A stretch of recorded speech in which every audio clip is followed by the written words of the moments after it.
Another bad call. The podcast that proves the refs aren't the only ones who get it wrong. I'm JD. With me, as always, is Big Brother Justin. What's going on, buddy?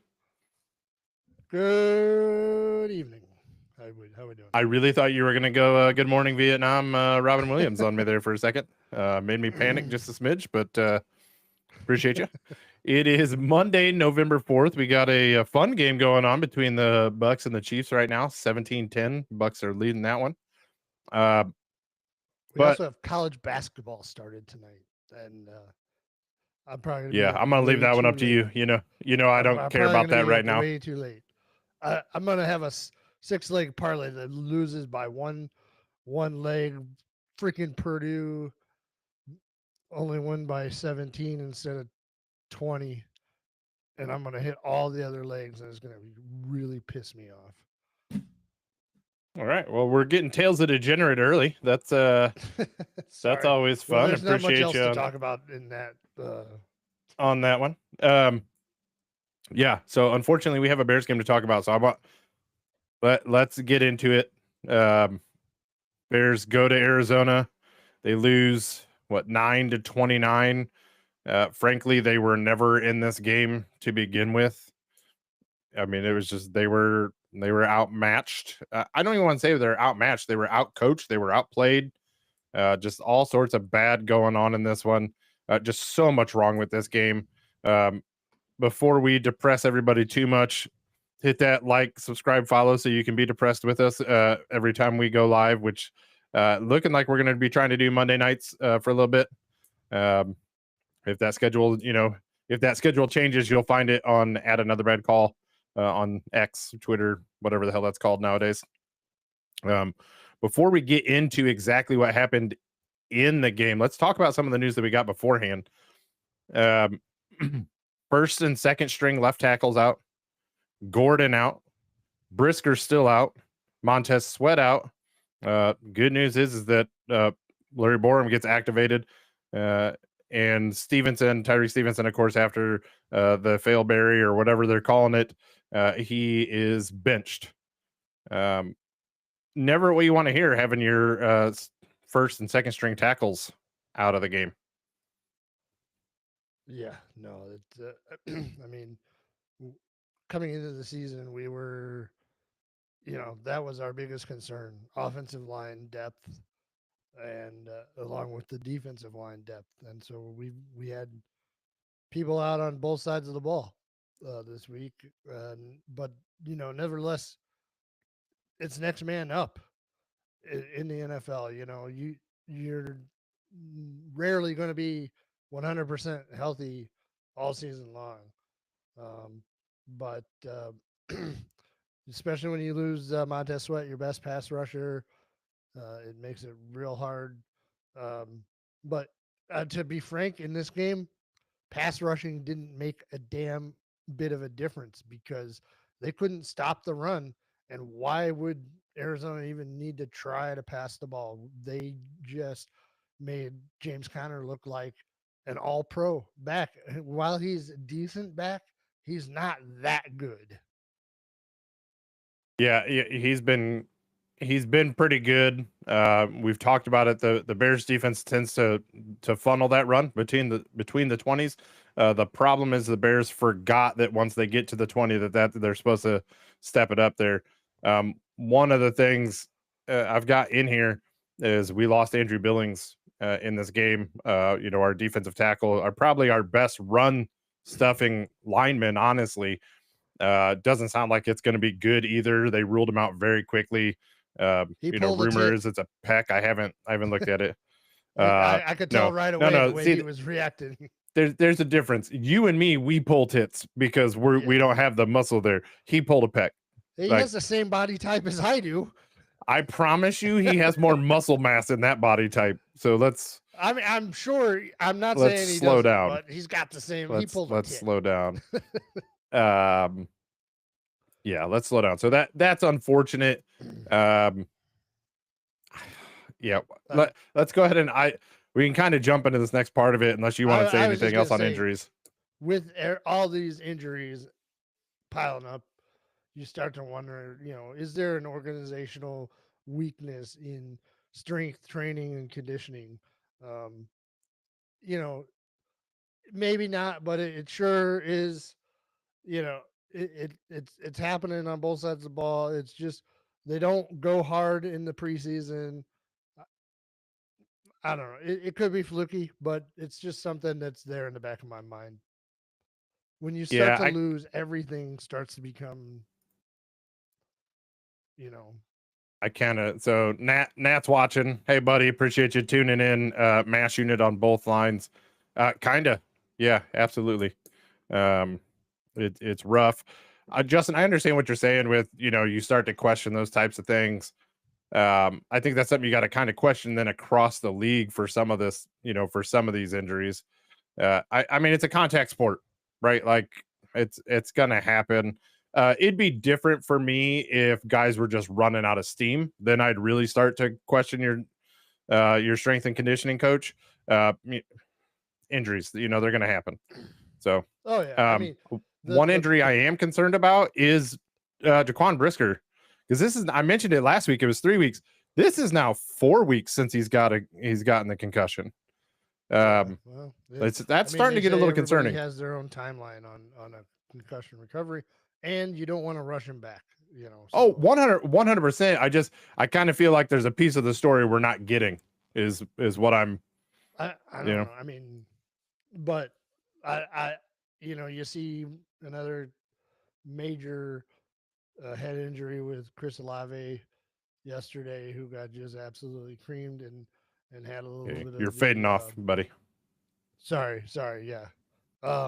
Little bit of Chris Olave had a little bit, a big hit to the head Yep. yesterday, and he had a little bit of the I don't know what they call it, but the fencing reaction. It's his second concussion of the year. I'm gonna say that this one could be a longer term thing for him, being that what it was. So I don't want to see anybody get put back in there if they're not really cleared to Oh, go. yeah. No, whatever. I'm not saying like, hey, let's get him back in there. I'm just, I've heard nothing about it other than he's out. Like, has he shown any progression through the protocol, or are we still, in step 1 and 2? Right? Like, if we're still in step 1 and 2, we probably ought to be looking at like he may not be back this year. Well, they did say that he's gone through some of the days with the walkthroughs and things like that, and then after doing those things, exhibited symptoms again, and so steps back or doesn't progress in the Oh, next. well, maybe that's what's going on with Shane Waldron. Maybe he had a concussion in the bye, and that's why we went backwards. You like that segue? Speaking of Shane Waldron, let's talk about this coaching staff. Have they lost the locker room already? Have they lost those players? What are your takes on this? What does it look like? I mean, the performance on the field, the chatter amongst the leadership uh, guys on the team and the media. It sure seems, they don't have these guys full attention and respect, because if they did, these guys wouldn't be talking. Yeah. What? Anytime your players are struggling in the media to cover for you and not lie at the same time, we have a problem. But you know what? The coaches won't take any accountability for themselves in the media. So I don't really blame the players either. Now, I do believe, and forgive me, I've been a bad Bears fan this week because I didn't want to look at anything else Bears related after yesterday.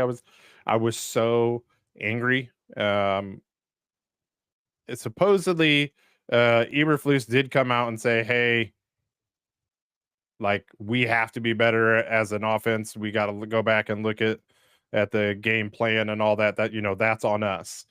But honestly, I don't know what else you can say after that performance yesterday. You put up 9 points on a team that is allowing over 20 points a game. You gave up 21 points for the first time in since week 1?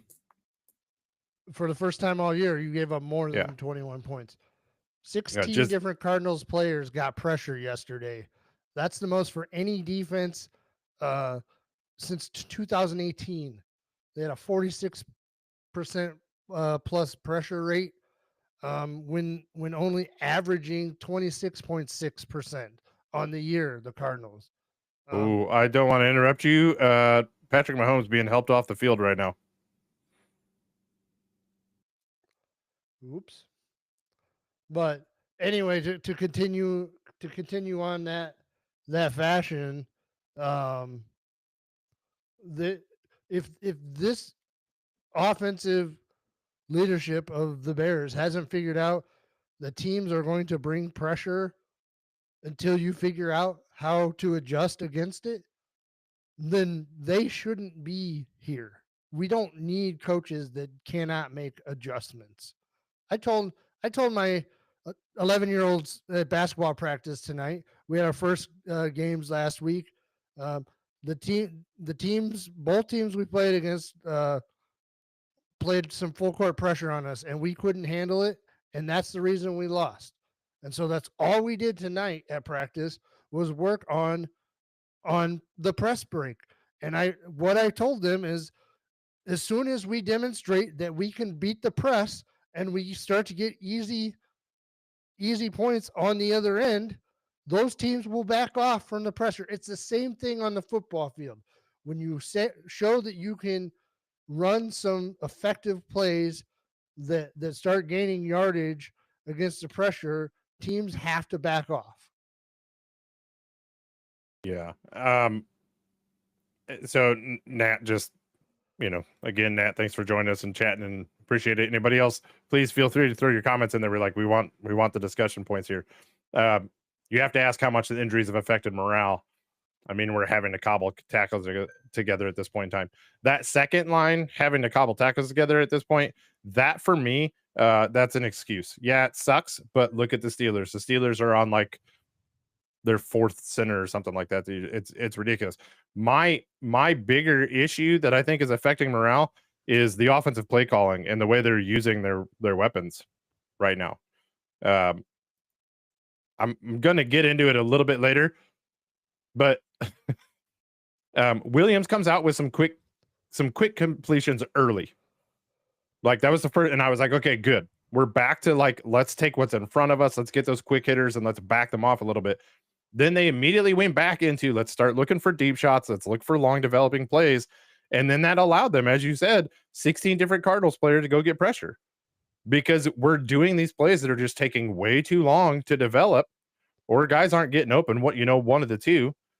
And Cole Kmet, I know I keep banging this drum, but yeah, that was one of our keys last week when we talked. Yeah. What did we need to see this week? Get Cole Kmet involved. 8 quarters of football and he has 1 target. That is 100% inexcusable. I want to go through this really quick because I want to go through some of the players that have more targets than Cole Kmet at this point. I'm just going to throw some names out here for you. Tyler Conklin has more targets than Cole Kmet. Jonnu Smith, a team that never uses the tight end, has more targets than Cole Kmet. Will Dissly has more targets. Isaiah Likely, Noah Fant, and here's the one that really gets me, Evan Ingram. And Evan Ingram's a fantastic tight end. That's not the problem. The problem is he's played 5 games. 5 games and he has more targets than Cole Kmet. Yeah. Why are we not using him? Bo Nix had more targets than he did yesterday. Yeah. And a touchdown. Yeah. No, it's inexcusable. I'm at the point I kind of went into it last week. If we just keep going into it, it's not going to be, it's going to be beating a dead horse, but it's apparent there's a reason that Shane Waldron was available on the market. And it might have something to do with the status of your head coach coming into the season as well. But the guy who, was touted to be this Sean McVay West Coast offense guy if you look at his offense, and I wish that I saw a tweet, and it's one of the ones that I didn't bookmark. There's this older style of offense that has a name to it, and I can't recall what it was, but this is what Waldron really is running, and it has to do with having the quarterback and the skill players basically having 3 plays called in at the same time, and they have to make a read at the line of scrimmage. Which, first of all, that's for a mature offense. That's for guys that have been playing together for a long time who really have these that's for Patrick Mahomes and Travis Kelsey, right? These guys have got years. They know what each other are thinking. That's not for a rookie quarterback and a new, a bunch of new weapons that are together. You cannot be trying. And so it gets back to where we were at with Matt Nagy trying to fit players into his offense rather than mold an offense around the players that you have. It's the same old story with this organization. Yeah, 100%. And with that, we're kind of moving past the one spot, but that's fine because we'll save that to end on a lighter note. I guess. So I already know the answer to this one, but I kind of wanted to. And you kind of went through some of it right now, so we don't need to go full monologue here. But should they fire Flus, Waldron, or everyone at this point? Like, I mean, where are we at right now? We're sitting 4-4. We're about halfway through. We're at 500. We have a potential get right game against the Patriots coming up. But then it gets hard. We've got 8 hard games after that. So it's funny. 3 weeks ago, we were headed into a bye, and we had all of this positivity in the world, but then it seems that they left their brains in London or something, because they've done nothing but regress since that game over there. Coming out of the bye, they've done nothing to improve their opening drives. They've still only scored 10 points the entire season in the first quarter. They're not prepared. The players are clearly not buying 100% in. I mean, I went last year when Eberflus was going through his all that weird stuff that was going on in the first half of the season in the media, and he couldn't stand in front of the media and give a clear answer to anything, and they had these coaches that were getting arrested or whatever. They were having to fire coaches in the middle of the season, and there was some stuff going on with some players. He just didn't portray as the leader of an organization. But then when you put the evidence of that, that's fine. I thought at that point, but then if we look back at the evidence of what's actually happened on the field, here in 2023 against Denver, they had a 98.1% win opportunity in the fourth quarter, lost the game. At Detroit, they had a 98.2% opportunity, lost the game. 91% at Cleveland, lost the game, all in the fourth quarter. Then last week, they had a 96.4% win chance with a minute left in the game. They lose the failberry. We understand that. This touchdown they gave up at the end of the first half against Arizona is the longest rushing touchdown in the last 20 seconds of the half since the merger of the NFL in 1970, and that's only because they don't keep records past that. This and to top it all off, 0-18 on Sundays on the road in true road games, Sunday afternoon games. I mean, I know we went through a rebuilding, but those losses, those historic losses added those. If you added all 4 of those, That's like a 1 in a million parlay that nobody hits, but we managed to lose those games. You lose those games because of coaching. Yeah. There's not a whole lot to add to that. And I'm going to pose another question to you, despite I just gave you 3-4 minutes of pure venting. Yeah, sip up here. I'm sorry. No, you're good. Sip up here. Okay, here's where I'm at. I 100%. I agree with everything you're saying, which as a younger brother, I don't like to do. We'll just let's just lay cards on the table. Yeah. As younger brother, I don't like to do that, but I agree with what you're saying at this point in time. However, if you go ahead and fire Flus, you fire Waldron, whatever, because I don't think you can fire one without the other at this point in time. I mean, you might fire Waldron and keep Flus just for continuity sakes or whatever. Through the end of the season, I don't think they're going to, but right. I mean, oh yeah, because it's the Bears, they don't do it. My concern is if you fire Flus, what you are saying may not happen that way, but what you're saying is the season is already over. Now, for Bears fans, it feels that way. It really does feel that way because we went into the bye, momentum feeling really good, came out of the bye and we're like, what the hell just happened? Right? Okay, fine. Yes, that fail Barry was historic. It was awful. Moving on to Arizona, it's another game where we can do something. And frankly, we shit the bed. Like, it was just bad. And I'm not going to say the players were bad because you know me. I have said a lot of times, coaches coach, players play. The problem is right now is that what they are being coached to do, I think they're doing, but what they're being coached to do isn't working anymore.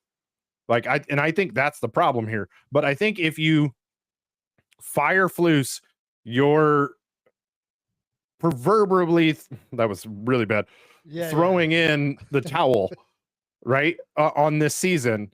When you don't have, I mean, you're 500, right? I mean, you're not out of it. You're still in the hunt. So it's kind of, it's one of those, if we fire him and we give up on the season, will it do more harm than good for the development of Caleb Williams and this team?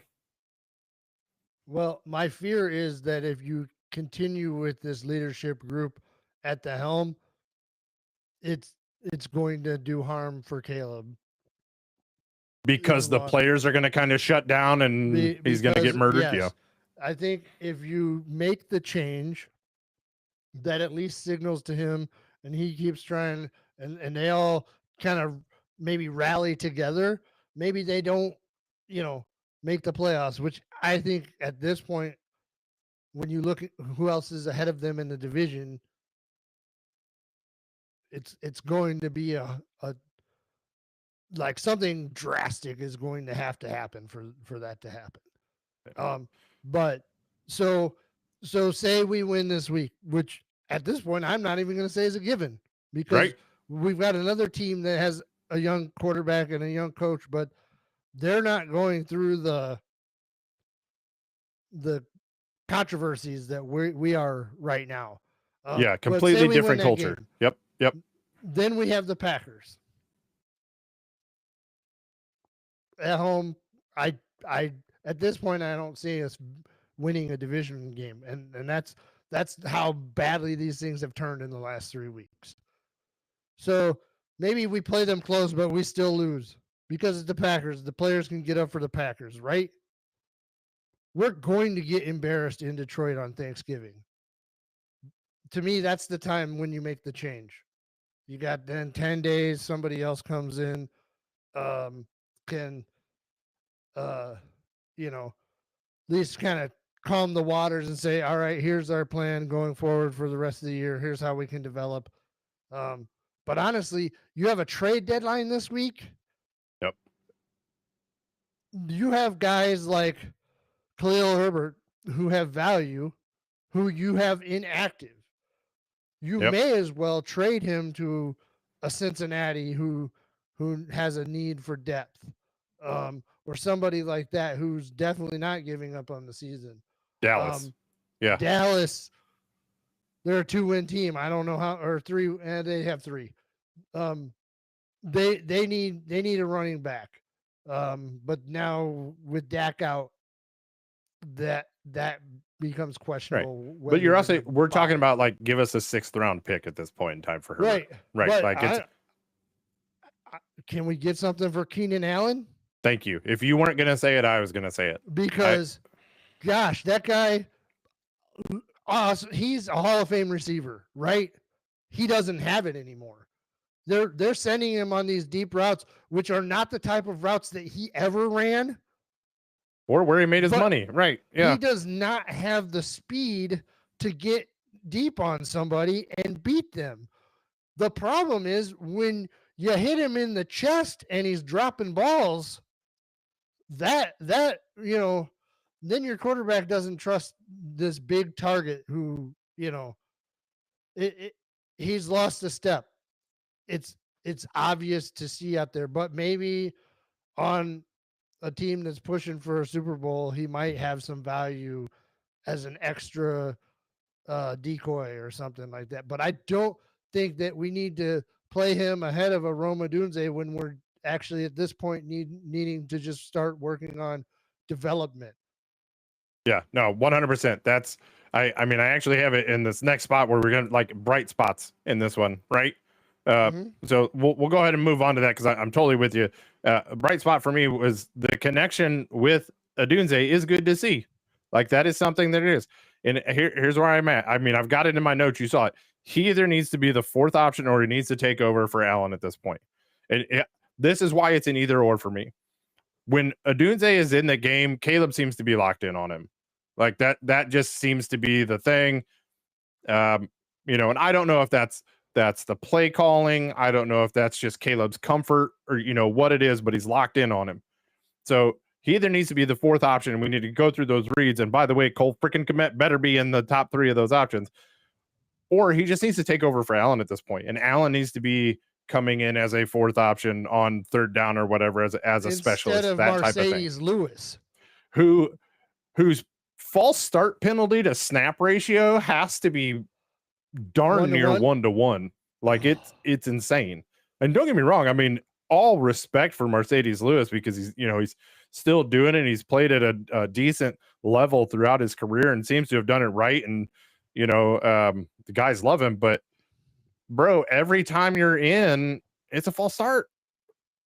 Like something wrong there, but anyway, let's go back to these bright spots. So anyway, that's where I'm at with Odudze. I love that connection, but I want to see them, like I said, either make the switch and let him take over for Allen, or make him the 4th option. He should not be just locked in on that one. Yeah, I mean, absolutely. Dunze showed us yesterday. He's almost feels like he's the only one that's, he's recognizing when the scramble is on and adjusting and coming back, and that's why there are so many opportunities between the two of them. Caleb, man, I don't want to sugarcoat it. These last 2 weeks have not been good. And let me start with, I'm not out on Caleb at all. I think he's got the brain. He's smarter than, and he's got the physical abilities. He just needs some good guidance in the coaching. And there was one play in particular. It was later in the game. We were trying to catch up, but we weren't out of the game per se yet. And there was a deep ball that he ended up throwing, but Swift was, or no, it wasn't Swift. It was Roshan, wide open, center of the field, clear path to first down and beyond. And it was right in front of him, so I know he saw him. So rather than try to make the huge play, let's get the yards and keep the sticks moving, right? Those are the kind of things. Yeah, that's exactly what we talked about after week 1 and 2, that he started doing 3, 4, 5, and 6. Right? That was what was giving us so much hope and positivity going into the bye. and then completely gone when they came out of the bye. It's home run ball like again. He's probably feeling a little bit at this point. Any chance that he has to set and plant his feet to throw the ball deep, he's taking, because he's not getting even the time to set and plant and throw an intermediate throw. Because the pressure is so much. But Which, he needs to realize, yes, he can make plays with his feet, and that's exciting and everything. But when he has the opportunity, he needs to dump the ball off, keep those yards, because 6 and 7 yard plays add up to moving the ball, controlling the ball, keeping your defense off the field, and then eventually stuff starts to open up. If you average 3.5 yards per play, granted, we don't want that, but if you can gain 3.5 yards at each down, you will continually get first downs and keep moving. And now I'm not saying, hey, we should only be running 4-yard routes or whatever, but take those completions where they are, wear out the other team's defense. If you can't get your run game going, do it with quick passes so that you're backing them off and you're keeping the defense on the field. You're keeping the clock moving. You're keeping the other team's offense off the field. It's really hard for another team to score points if their offense isn't on the field. So, yeah. All right. I'm starting to get depressed again. You have anything else that you want to talk about with this Bears game before we move on? No, I'd like to flush this one. All right. This one in many ways hurt more than the one before, the week before. Yep. 100%. Because in the other one we had a chance, in this one we didn't the entire way. Right.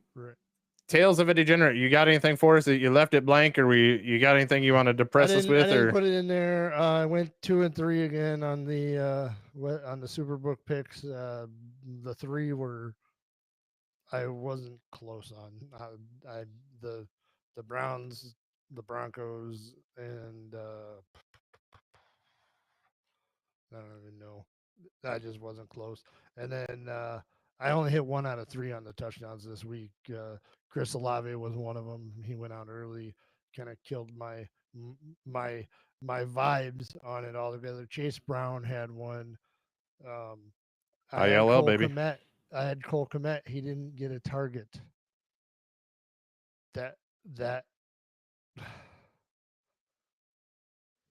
Yeah, for those of you watching, Justin puts out a 4 to score every Sunday about between 11 and 11:15 a.m. But hey, it still gives you 45 minutes to place a bet if you want to lose your money. He has yet to hit one of those, but those are hard to hit. I mean, honestly, hitting 2 is hard to do. But if you check out our Twitter, our X, again, whatever you're going to call it, our TikTok, Justin does a good job of putting out a 4 to score. Sometimes he gives you a 5 to score, a TD bet. So if you're into that sort of thing, make sure you check that out. The videos are getting better. They do not look like hostage videos anymore. He looks like he almost enjoys life as he's recording them. So go check them out. I'm trying, man. I'm trying. Nah, hey man, you're getting there. Pretty soon we'll just do an AI generated happy face so that you you feel a little bit better. I'm pretty sure if we pan the camera around, we could see your wife like scolding you, like holding up your script of what you're supposed to say. But no, I go away and find a quiet place on my own to do those, because I don't need any help whatsoever. That's hilarious. But yeah, so check out those 4 to score. Again, props to you, buddy. Those are getting better. One of these days, I'll start throwing stuff out there just so you know what not to bet. But yeah, speaking of knowing what not to bet, I think it's time for our bad call of the week. I kind of started looking at this. I'm just gonna leave it up to you to run with this one. No, go ahead and you do your bad call, and then we'll end up on the light note. Okay, I'll do my bad call before we get canceled for Justin's. So listen, we just kind of went through all this, but my bad call of the week is just the Bears in general at this point. And a lot of it does have to go down with this Cole Kmet lack of usage, I cannot wrap my head around this in any way, shape, or form. You have a potential top 10 tight end in the league that you simply refuse to use. One target in 8 quarters of football, and that one target was in the 4th quarter of the Washington game, and not even great. But I already ran through the list of people that have more targets than him. The catch percentage on the targets, though, Cole Kmet leads all of them at 90%. 90% catch when you target him. So why the hell are you not using an effective target? Justin outlined how Keenan Allen's just not there anymore. Use Kmet. Use him. You want to do tight end screens? Use him. You want him to run up the seam? Use him. I was trying to get routes run and targets routes run, but I don't pay for any of this stuff right now. I have a feeling that his targets per route run is very, very low.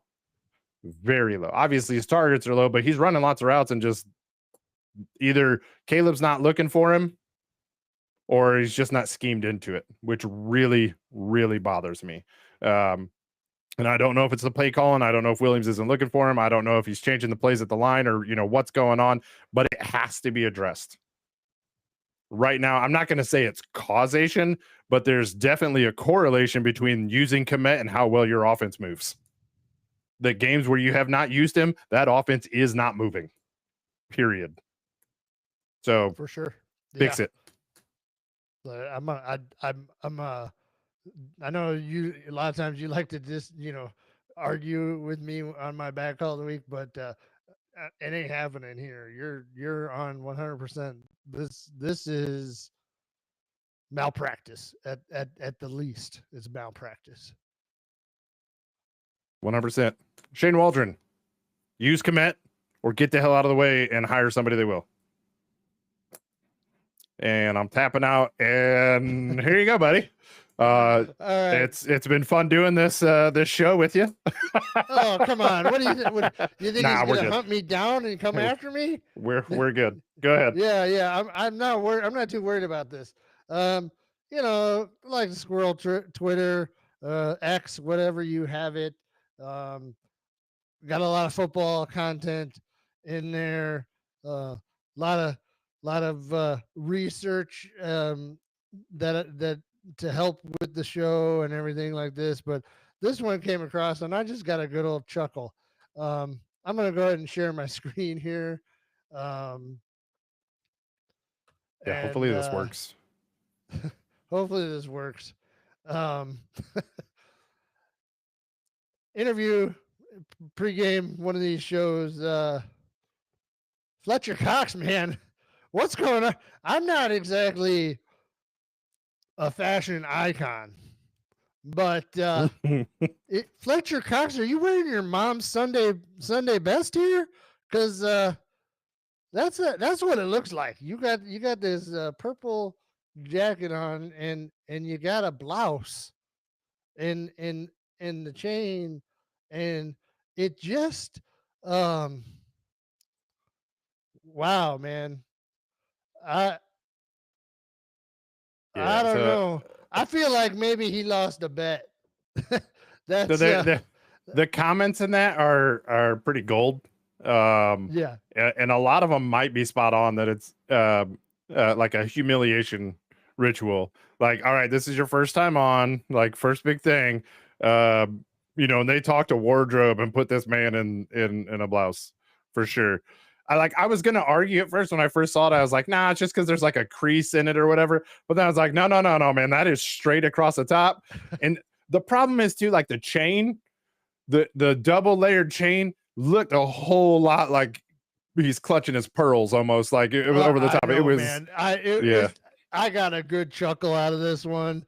I hope to God, Fletcher, that you did lose a bet or you were fulfilling some sort of initiation type deal, because if this is your idea of fashion, woof. Yeah. A lot of time I look at athletes and what they wear and I go, must be really nice to be able to wear like whatever you want and people be like, that looks good or whatever. Nah, I ain't in on this one. I'm out. I'm out. For Like sure. what is it? Is it Men's Warehouse or whatever? That's like we like the or you're gonna like the way you look. We guarantee it. Mm No, mm. We're not I think sponsoring that one, buddy. Not this is for sponsoring the that one. Well, I appreciate you bringing in the lighthearted fun. Not our usual get fired up and flip a table bad call there. That was very entertaining. JMW, big and tall, Nat. Yeah, appreciate you for sticking around with us on that one.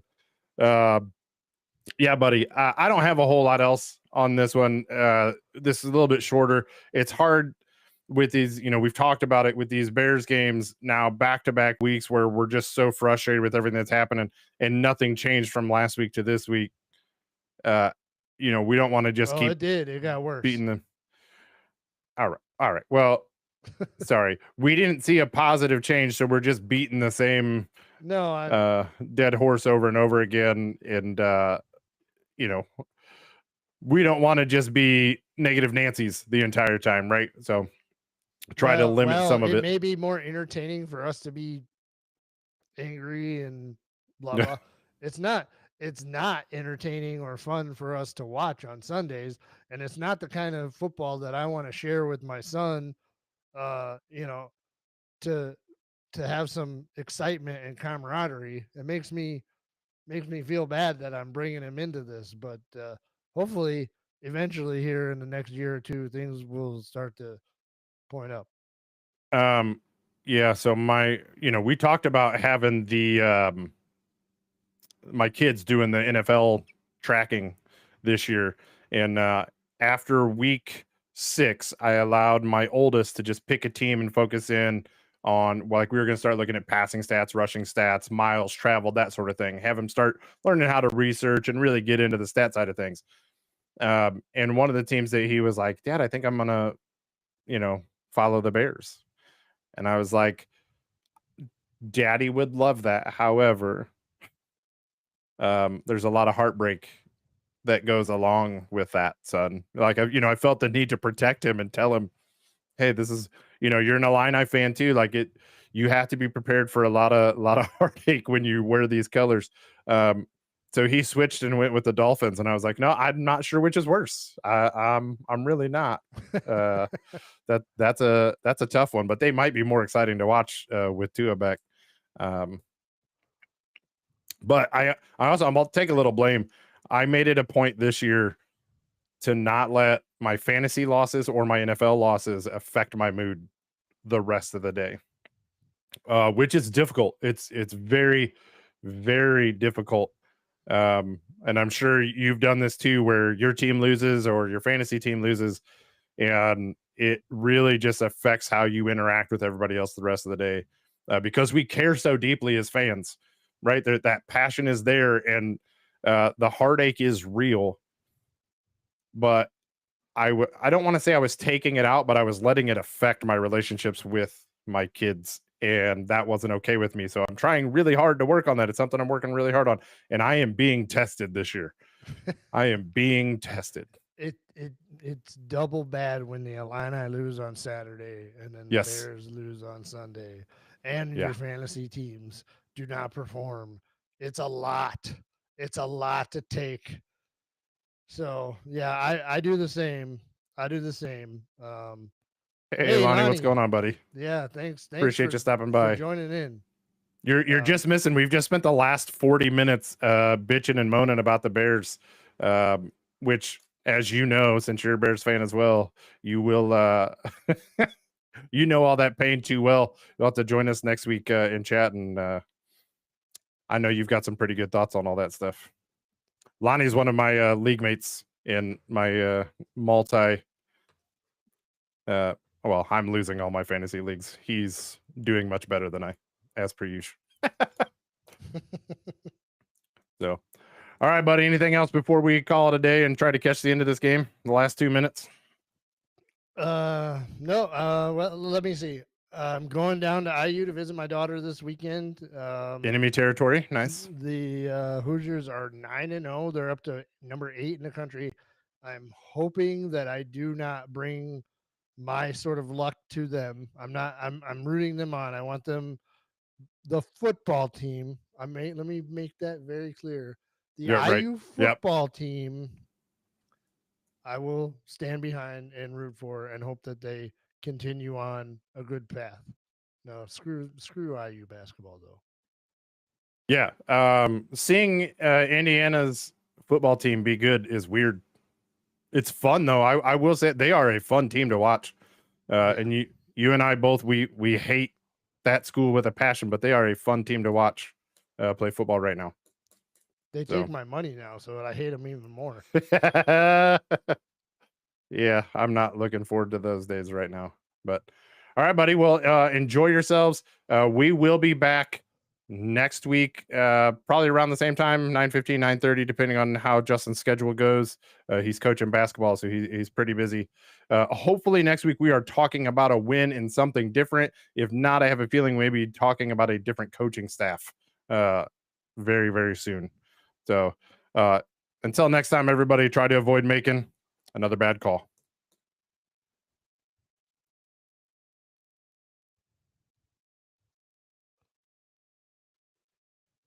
I was wondering how long it was going to take before